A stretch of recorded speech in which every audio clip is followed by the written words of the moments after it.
Okay, so today I'm Michael Scott, as you can see here from my profile. And these are all the assets in our office at Dunder Mifflin.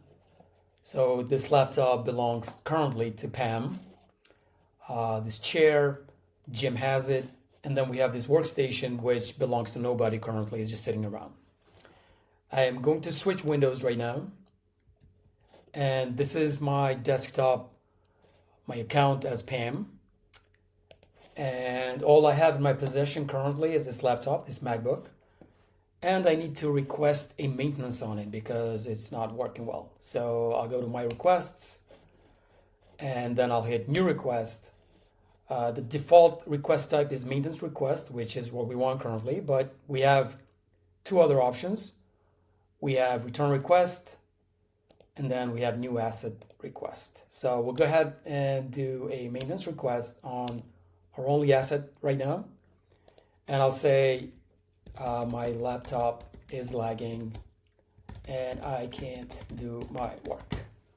And I'll hit send. A request is created with all the details that we just put in.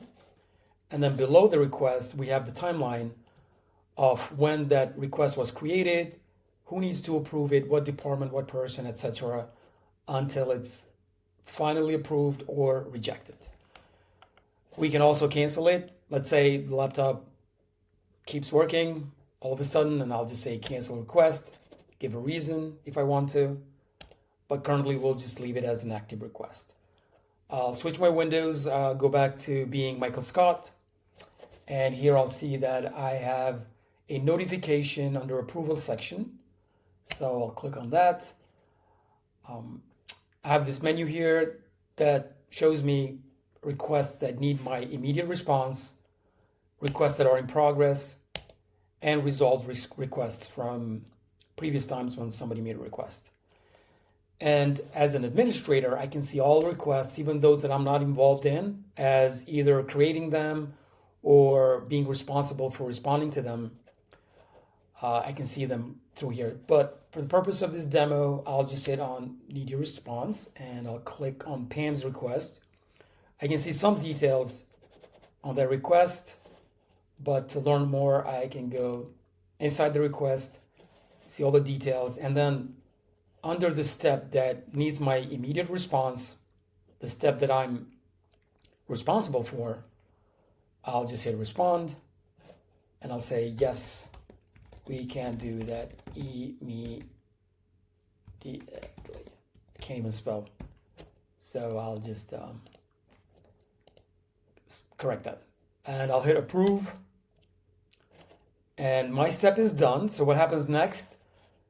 AMSDeck sends out an email and a notification to Jim that they have to respond to a step in this workflow.